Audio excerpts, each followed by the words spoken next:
વરસાદે વિરામ લીધો છે, પરંતુ તેમ છતાં પરેશાની હજુ ઓછું થવાની નામ નથી લઈ રહી, કારણ કે અલગ અલગ અનેક એવા જિલ્લાઓ છે કે જ્યાં વરસાદી પાણીના કારણે લોકો પરેશાન જોવા મળી રહ્યા છે। ક્યાંક વરસાદી પાણી હજુ પણ લોકોના ઘરો સુધી ભરાયેલા છે, તો ક્યાંક ખેતીને મોટા પ્રમાણમાં નુકસાન થયું છે। ખાસ પેટલાદના આમોદ ગામની જો વાત કરીએ તો પેટલાદનું આમોદ ગામ જે છે ત્યાં તળાવ જે છે તે ઓવરફ્લો થયું છે। તળાવના જે પાણી છે તે જાહેર માર્ગો પર ફરી વળ્યા છે। સિલવાઈ જવાના માર્ગ પર ઘૂંટણ સમા પાણી ભરાયેલા છે। વરસાદના વિરામ બાદ પણ હજુ પાણી ભરાયેલા છે અને પાણીના નિકાલની કોઈ જ યોગ્ય વ્યવસ્થા છે નહીં। પાણી ભરાયેલા હોવાથી સ્થાનિકો અહીં પરેશાન જોવા મળી રહ્યા છે।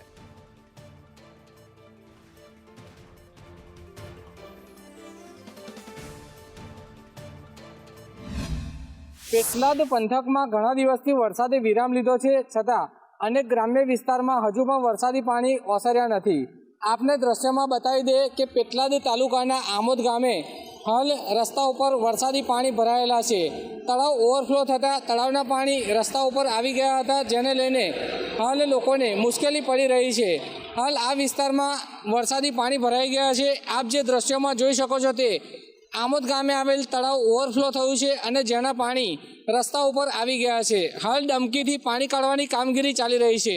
હજુ પણ વરસાદી પાણી ન ઓસરતા લોકોને મુશ્કેલી પડી રહી છે। જીતુ ખ્રિસ્તી, સંદેશ ન્યૂઝ, પેટલાદ।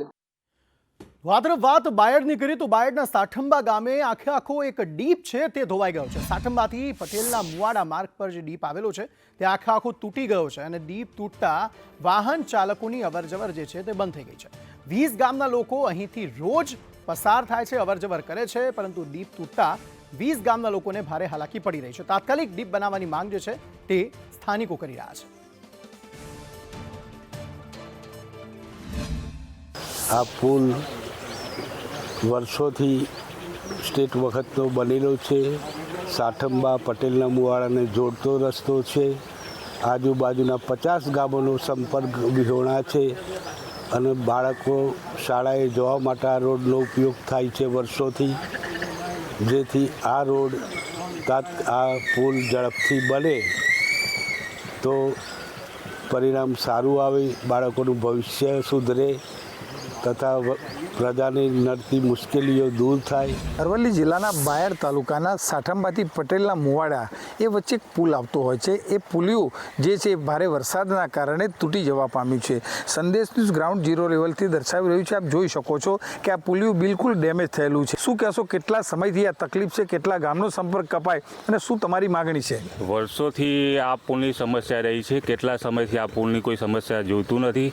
આજુબાજુના 10-15 ગામ અમારા છે જે અહીંથી રોજનું આવર જવર રહે છે ને બીજું કે સ્કૂલના છોકરાઓ પણ અહીંયાથી આવ જાય કરે છે, એટલે એમના માટે બી સમસ્યા રહે છે। પાણીનું ભય રહે છે અને બીજું કે ગામમાં બહુ તકલીફ પડે છે। જે નાના બાળકો જે છે કે શાળા કોલેજે અભ્યાસ માટે જતા હોય છે, એ અભ્યાસથી પણ વંચિત ન રહે એ માટે તાત્કાલિક આ પુલ બને એવી સ્થાનિક લોકોની માંગ રહેલી છે। શૈલેષ પંડ્યા, સંદેશ।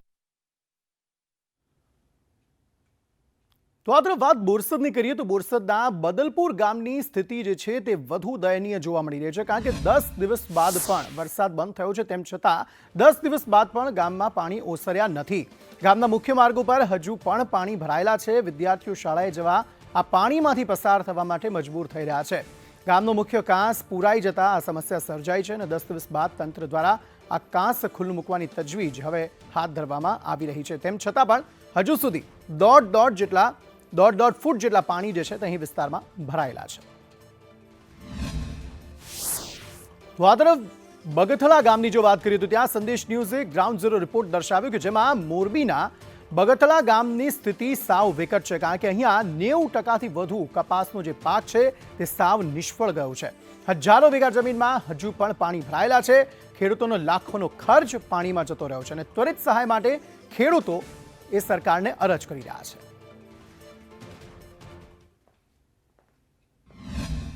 અરે જે જન્માષ્ટમી પહેલાં આગલે દિવસે જે વરસાદ થયો અહીંયા, ત્યાં સુધીમાં ખેતરમાં કપાસને 2 યુરિયાના ડોઝ આપેલા અને 1 DAPનો ડોઝ આવી ગયેલો। ત્યાર પછી જે વરસાદ થયો જન્માષ્ટમીના આગલા દિવસથી ચાલુ, અને આજે તમે જોવો છો તમારી નજરે, આટલી નુકસાની છે અમારે અહીંયા।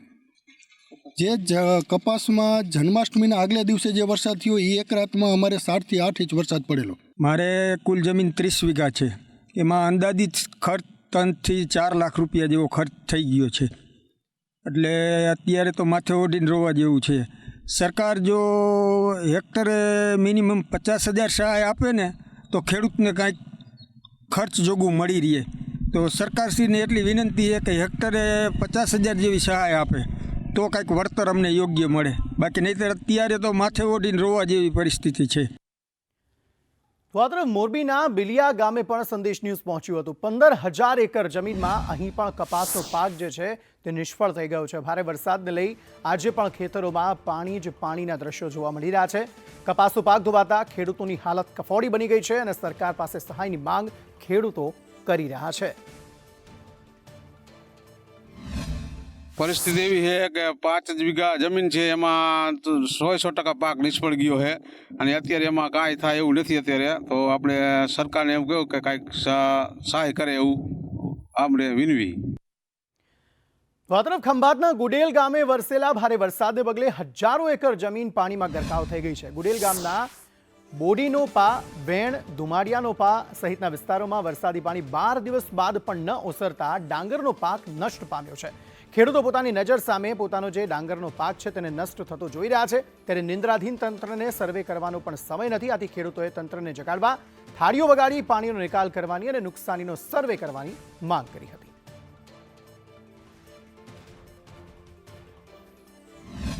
સાહેબ અમારે 4 વીઘા જમીન છે. એનો ખર્ચો ક્યાંથી કાઢ્યું? બધું મહેનત મજૂરી કરી પરાડે પૂરું કર્યું હતું. અનાજ હતું એ વેચીને મેં ખાતર લાવીને બધું નાખી દીધું. અઠવાડિયું 10 મેં પાણી રહ્યું, રોપીને તરત તૈયાર થઈને પાણી રહ્યું. મને જોવા નહીં જવા દેતા. મને આજે બહુ જોવાનું મન થયું હતું કે નાખે છે. હું આજે પરિસ્થિતિમાં પેદા થઈ છું. સાહેબ મને બહુ આપકારો થઈ જાય છે. મારા ખેડૂત બધા નહીં આવી દશા છે બાબા. કોઈને 25 વીઘા હોય, કોઈને 15 વીઘા હોય, કોઈને 50 વીઘા, કોઈને 10 વીઘા, કોઈને 2 વીઘા. અમે બધા આધેડ માળા ખેડૂત થઈ ગયેલા છે. અમને સહાય કરો સાહેબ, અમને સહાય કરો, અમારી માંગ પૂરી કરો. સંદેશ ન્યૂઝ પહોંચ્યું છે ખંભાત તાલુકાના ગુડેલ ગામે. ગ્રાઉન્ડ ઝીરો રિપોર્ટ તમને જે બતાવવા જઈ રહ્યો છે. આ જે વિસ્તાર જે છે ગુડેલથી ખાકસરને જોડતો આ માર્ગ છે ને આ માર્ગની ઉપર હજારો એકર જમીન પાણીમાં છેલ્લા 12 દિવસથી ગરકાવ છે. તમે દ્રશ્ય બતાવીશ. આ પાછળ તમે જે દ્રશ્યો જુઓ છો એ કોઈ તળાવ કે કોઈ સરોવરના દ્રશ્યો નથી, પરંતુ આ જે ખેતરો જે છે કે જે ખેતરોની અંદર મહા મહેનતે ડાંગરનો પાક ખેડૂતોએ રોપ્યો હતો, સપના રોપ્યા હતા, પરંતુ એ સપના છેલ્લા 12 દિવસથી પાણીમાં ગરકાવ છે અને ખેડૂતો અત્યારે આક્રંદ અને સહાયની માંગ કરી રહ્યા છે. સર્વે માટે કોઈ ટીમ પહોંચી નથી અને અહીંયા ખેડૂતો સર્વેની પણ માંગણી કરી રહ્યા છે. વર્ષોની આ સમસ્યા છે કે જ્યાં પાણી ભરાય છે, પરંતુ આ વર્ષે જ્યારે વરસાદ વધારે પડ્યો ત્યારે આ જે સમસ્યા જે છે સમસ્યા અત્યારે વેદનાઓ બની અને બહાર આવી રહી છે. અહીંયા ખેડૂતો છે કેટલાક ઉપસ્થિત, અમને સાથે આપણે વાત કરીશું. જી, પહેલા તમારું નામ જણાવો. મારું નામ ગોહિલ વનરાજસિંહ ઘનશ્યામસિંહ. શું સમસ્યા છે? સમસ્યા સાહેબ, આ દર વર્ષે વરસાદ વધારે થાય છે અને અહીંયા પાણી ભરાઈ જાય છે. અમારા આ પાણીનો કોઈ નિકાલ નથી સાહેબ. એ પાણીનો નિકાલ કરે તો અમારે આ ડાંગર બચી શકે છે. હજારો વીઘા જમીન અમારી પાણીમાં અત્યારે ગરકાવ થઈ ગઈ છે. નથી કોઈ સર્વેવાળા આવ્યા, નથી ધારાસભ્યશ્રી જોવા આવ્યા કે નથી કોઈ અહીંયા આગળ અધિકારી પણ જોવા આવ્યા. 15 દિવસથી ડાંગર પાણીમાં છે, છતાં હજુ કોઈ સર્વે થયો નથી. અમારો એટલો જ પ્રશ્ન છે કે જલ્દી સર્વે કરો ને પાણીનો નિકાલ કરો. વડોદરામાં અનરાધાર વરસાદ બાદ વિશ્વામિત્રી નદીમાં પૂર આવ્યું, જેણે આખું વડોદરા તહેસ નહેસ કરી નાખ્યું. રહેણાંક વિસ્તારોમાં ગળાડું પાણી ભરાયા. વડોદરાવાસીઓએ માંડ જીવ બચાવ્યા. કેટલાક વિસ્તારમાં 4 દિવસથી વીજળી નહોતી, પીવા માટે પાણી નહોતું અને ભૂખ્યા તરસ્યા લોકોના હાલ બેહાલ થઈ ગયા હતા. તબાહીની તસવીરો એવી ડરામણી હતી કે લોકોના આંખમાંથી આંસુ નહોતા સુકાતા. વડોદરામાં જળ પ્રલયના આટલા દિવસો છતાં પણ શહેરની ગાડી હજુ પાટા પર ચઢી નથી. બેહાલ થયેલું વડોદરા હજુ પણ અનેક મુશ્કેલીઓનો સામનો કરી રહ્યું છે. જ્યાં ત્યાં પૂરની તબાહી, ગંદકીના ગંજ અને લોકોની લાચારી. આ તમામની વચ્ચે લોકોમાં ફરી એકવાર પ્રશ્ન ઊભો થયો કે વિશ્વામિત્રી નદીમાં દબાણો થવાના કારણે નદીનું વહેણ બદલાયું છે અને તેના કારણે વડોદરાના હાલ બેહાલ થયા છે. આ વાત મહદઅંશે સાચી પણ છે. ગાયકવાડ શાસન દરમિયાન પણ અનેક વખત ભારે વરસાદ વરસ્યો છે, પાણી ભરાયા જ છે, પણ આવી હાલાકી કદી નથી પડી અને તેના જ કારણે વડોદરાની પરિસ્થિતિ પર સૌથી મોટો પ્રશ્ન પાલિકાની કામગીરી પર ઉઠી રહ્યો છે. અને લોકોની સાથે સાથે રાજવી સમરજીત સિંહ પણ કહી રહ્યા છે કે આ તો માનવ સર્જિત પૂર છે અને રાજ્યના પ્રમુખોએ આનું નિરાકરણ લાવવું જોઈએ. આ પરિસ્થિતિ પાછી આવે એ સારું નથી ને આ આપણા શહેર માટે બહુ જ ખરાબ પરિસ્થિતિ છે કે આ એક મેનમેડ પરિસ્થિતિ છે અને મેનમેડ છે તો એનું સોલ્યુશન પણ મેનમેડ જ થવા જોઈએ એટલું માનું છું. આપણે કે કોઈ પણ એક પર્યાવરણ નેચર સામે આપણે કોઈ જીતી ના શકીએ કોઈ દિવસ. એ બધું રાખીને ટેકનોલોજી છે, આજે માહિતી છે, આ એટલી બધી આટલા પૂરોની માહિતી છે, જરૂર આનો એક નિકાલ થઈ શકે એવું માનું છું. તો રાજવી સમરજીતસિંહ કહી રહ્યા છે કે આનો નિકાલ થવો જોઈએ, લોકોને પરેશાની જે થઈ રહી છે તે ન થવી જોઈએ. વરિષ્ઠ પત્રકાર અલ્પેશ મકવાણા અમારી સાથે જોડાઈ ગયા છે આ અંગે વધુ વાતચીત કરવા માટે. વડોદરાની પરિસ્થિતિથી ખૂબ વાકેફ છે તેઓ અને તેમની સાથે આપણે વાત કરીએ. અલ્પેશભાઈ, સ્વાગત છે આપનું સંદેશ ન્યૂઝમાં. શું આપના શહેરની સ્થિતિ આટલી ખરાબ છે કે રાજવી પણ હવે ચિંતિત જોવા મળી રહ્યા છે કે અમે જે વડોદરા નગરનું શાસન કરતા હતા તે આવું તો નહોતું? બિલકુલ ચોક્કસ એમની વાત સાથે હું સહમત છું કે વડોદરામાં સયાજીરાવ ગાયકવાડના શાસન દરમિયાન અનેક વરસાદી કાંસોનું એક સુવ્યવસ્થિત નેટવર્ક હતું. વિશ્વામિત્રી નદીમાં ક્યારેય પૂર નહોતું આવતું, પણ આજે શાસકોના પાપે, વહીવટી તંત્રના પાપે વડોદરામાં વારંવાર પૂરની પરિસ્થિતિનું નિર્માણ થઈ રહ્યું છે. કારણ કે આજે ઠેર ઠેર વરસાદી કાંસો ઉપર દબાણો, વિશ્વામિત્રી નદીના ઝોન ફેર થઈ ગયા, ત્યાં રેસિડેન્સ ઝોન બની ગયા. તો આ પાણી ક્યાં જાય? સયાજીરાવ ગાયકવાડ જે વડોદરાનું સપનું જોયું હતું એને આ શાસકોને વહીવટી તંત્રએ નેસ્ત નાબૂદ કરી દીધું છે. અને એના કારણે વડોદરા શહેરમાં 2005માં, 2009, 2014, 2019 અને હવે 2024 આમ અવારનવાર વડોદરા શહેર પૂરની પરિસ્થિતિનો ભોગ બની રહ્યું છે. અને આજે સમરજીતસિંહ ગાયકવાડને કહેવું પડ્યું કે આ માનવ સર્જિત પૂર છે. વાત એમની બિલકુલ સાચી છે. જો આ તંત્રએ વિશ્વામિત્રી નદીના કિનારે થયેલા દબાણો, વરસાદી કાંસો પર થયેલા દબાણો જો તોડ્યા હોત તો વડોદરા શહેરની 2024માં પરિસ્થિતિ થઈ એ ના થઈ હોત એવું ચોક્કસ માનવું છે. અલ્પેશભાઈ, આ પૂરમાં હજારો લોકોને લાખો કરોડોનું નુકસાન થયું છે અને મામલો કોર્ટ કેસ સુધી પણ પહોંચ્યો છે. પાલિકા આ સમગ્ર મામલામાં ક્યાં થાપ ખાઈ રહી છે? ક્યાં કચાશ રહી જાય છે પાલિકામાં કે આટલું બધું પાણી ભરાઈ રહ્યું છે? પહેલાં તો અંકિતભાઈ હું આપને જણાવી દઉં કે વડોદરા શહેરની આપણે વાત કરીએ તો 5 વર્ષમાં 7 મ્યુનિસિપલ કમિશનર બદલાઈ ગયા. 5 વર્ષમાં કોઈ મ્યુનિસિપલ કમિશનર વડોદરામાં કામ કરવા તૈયાર નથી. સરકાર કેમ 6 મહિને, 8 મહિને, વર્ષે બદલી નાખે છે? એક મ્યુનિસિપલ કમિશનર સેટ થાય તો બીજા આવી જાય છે. એની પછી નવી એ લોકો એમનીથી લઈને આવે કે ભાઈ હું વડોદરાને આવું કરવા માંગુ છું. એટલે જે જૂનું કર્યું એ બધું ભૂલાઈ જાય છે. વડોદરામાં 30 વર્ષથી ભાજપનું શાસન છે. કોર્પોરેશનમાં 30 વર્ષથી ભાજપના કોર્પોરેટરો, મેયરો છૂટાતા આવ્યા છે. છતાં પણ વડોદરા શહેરના શાસકો કે વહીવટી તંત્રએ લગીરે ચિંતા નથી કરી વડોદરાના નાગરિકોની. એમને માત્ર ને માત્ર પોતાના ખિસ્સા કેવી રીતે ભરાય એમાં એવા પ્રોજેક્ટોમાં વધારે રસ હોય છે. 2005માં વડોદરામાં જ્યારે ફ્લડ આવ્યું ત્યારે વિશ્વામિત્રી નદીના રીડેવલપમેન્ટની વાત આવી હતી. વર્ષ 2014માં ફરી વડોદરાના નાગરિકોએ પૂરનો પરિસ્થિતિનો સામનો કર્યો. ફરી વિશ્વામિત્રી રીડેવલપમેન્ટ પ્રોજેક્ટની વાત લઈને આવ્યા.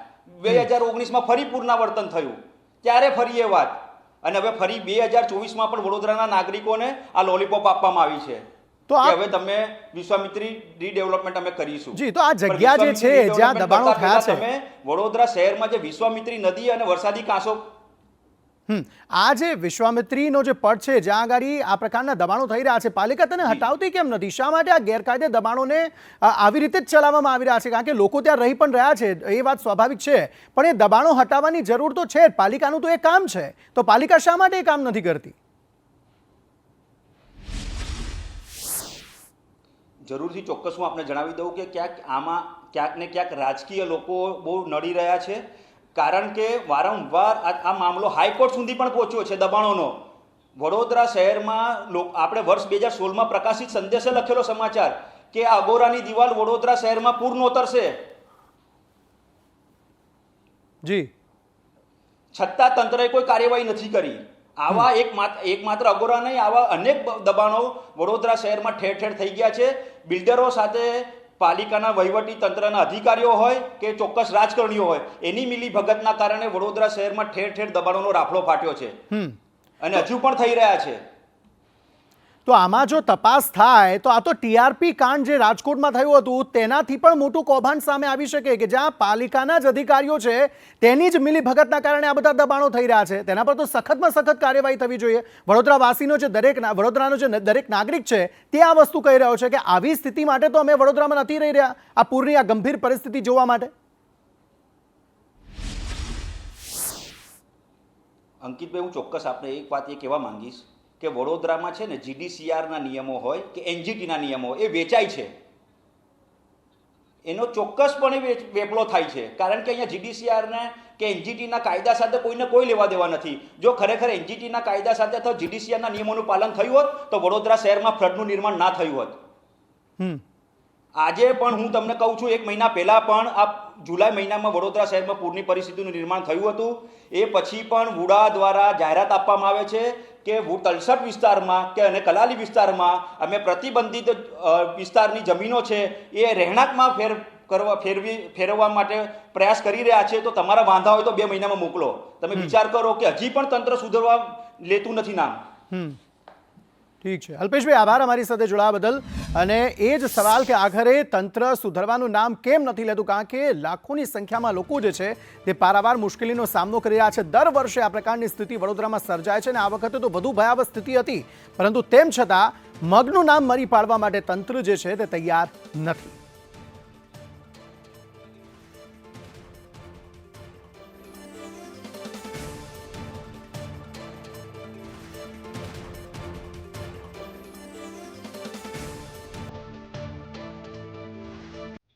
અને હવે વાત શ્રેષ્ઠ શિક્ષકની.